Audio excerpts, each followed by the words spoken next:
Hello everyone, I'm TheCrimsonDM, and welcome back to another vlog. I know I did one of these just recently, but I kind of been itching to do another.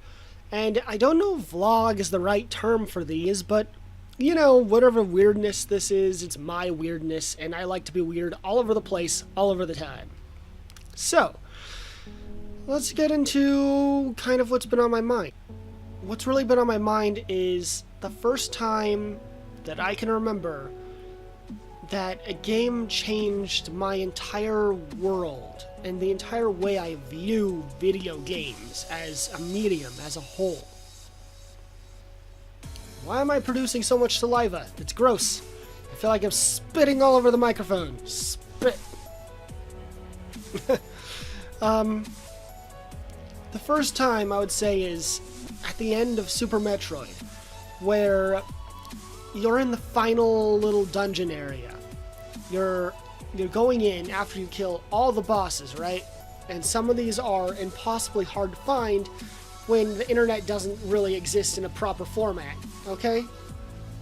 So, you've got to use mostly your mind and brain and wits to try and figure it out. And you get all the way to the end of the game. And the 4 golden statues break, and their souls go up to heaven, or whatever the heck that represents. And the ground breaks down beneath you. You go into that area, right? And the area's a really... it's not a difficult dungeon. It's not what I would use as a final dungeon for anything other than the emotional impact. You see the big Metroids, which are really tough to kill and require super missiles and ice beams and being smart.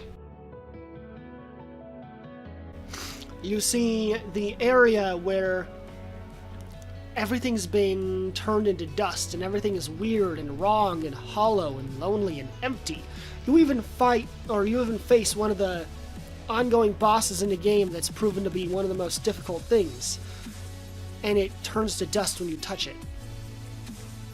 And then you find your baby Metroid, only baby Metroid's grown up, and it's this massive, giant thing. And I'm thinking, wait, no, I have to fight this? I don't want to fight the baby! And you can't fight the baby, thankfully, because that'd just be too messed up and too sad. But the baby nearly kills you. It drains all of your energy, but leaves you alive and starts crying really sadly, and that struck a chord inside me. It struck something deep inside me that hit an emotional level that I couldn't understand at the time, because I was 8 years old. I remember I was 8 years old because we lived in this little tiny apartment that we called the cottages, because they were like little tiny houses, and I was in the kitchen was turned into my gaming room.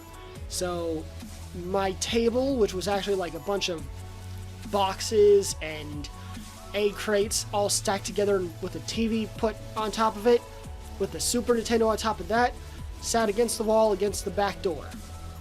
And that's where I played Super Metroid. That's where I played it and beat it for the first time. So after the baby runs away and you heal, you go through the dungeon, fight Mother Brain. Mother Brain mutates into a giant boss, which was really cool, but then it destroys you. The thing's invincible. It wrecks you with a hyper beam, a rainbow-colored attack. I mean, seriously, it was amazing. And then, right when you think you're about to die, your baby Metroid comes in, saves your life, sucks all the energy from the Mother Brain,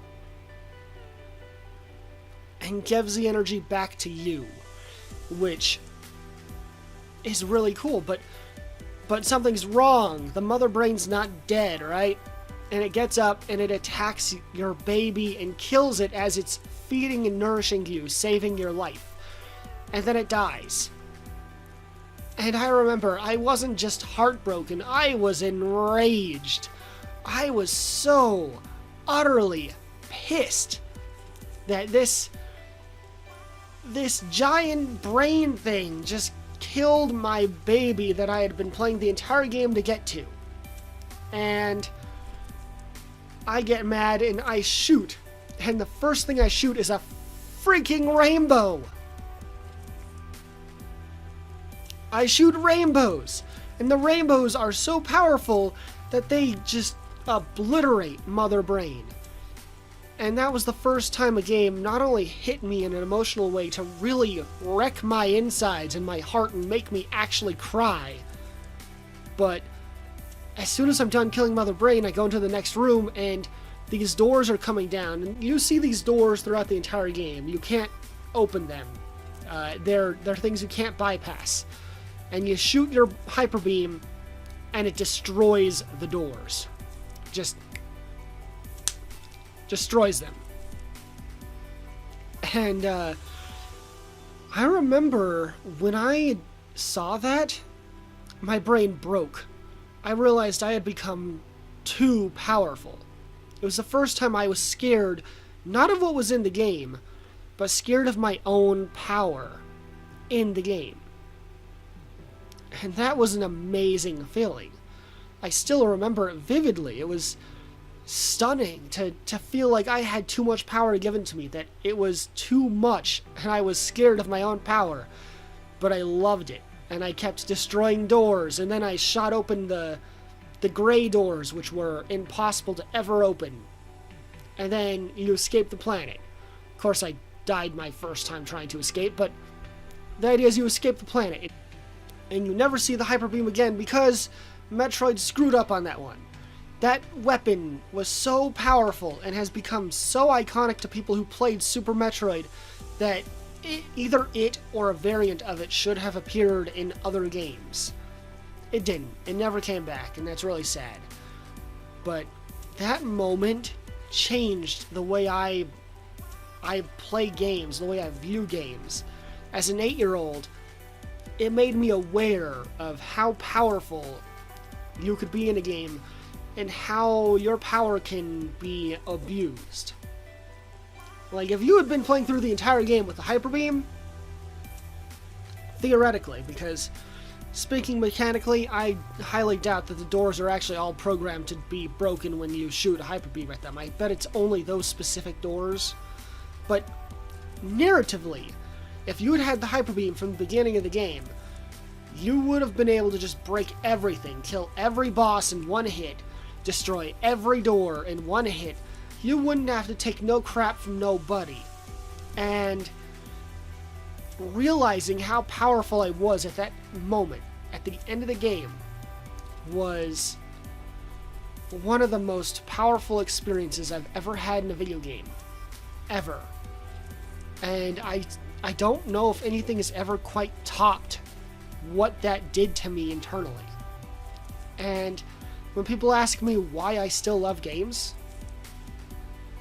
when people wonder why games are such an important medium to me, why I view them as being artistic expressions that can let you experience the art as opposed to viewing it, which is something even books have a hard time doing sometimes, is letting you actually be the character.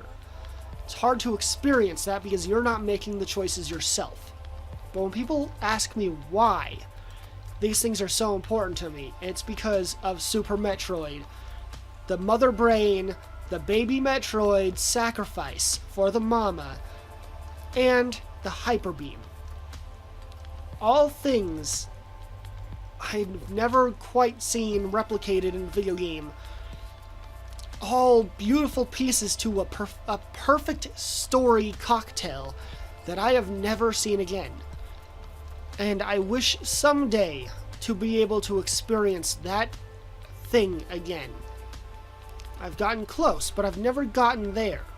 And I think one of the reasons is because in order for that to work, you have to set up the final villain to both be impossible for you to kill, have you be very accustomed or very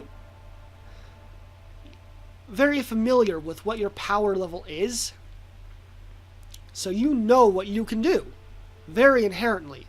So you know you can go into the final boss and it'll be a struggle, but to find out you can't kill it, but then to have power that you've never had in the entire game bestowed upon you, and you need to have that deep emotional connection to it so that you don't just feel like a god.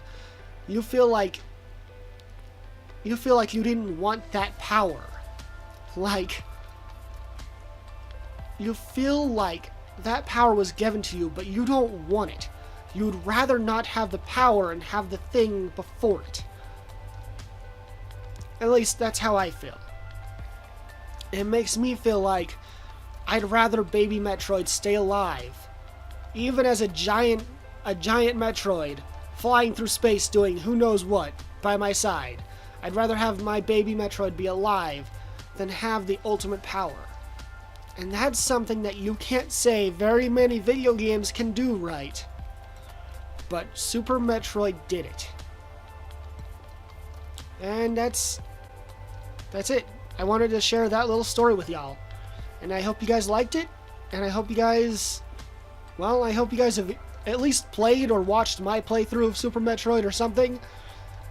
There's a good reason that was my first game I picked for the channel. Because it's that important to me. But if you guys have thoughts, if you have similar experiences with other games or with Super Metroid, leave a comment down in the comments below. I'd love to hear from y'all. And thanks for watching. Adios.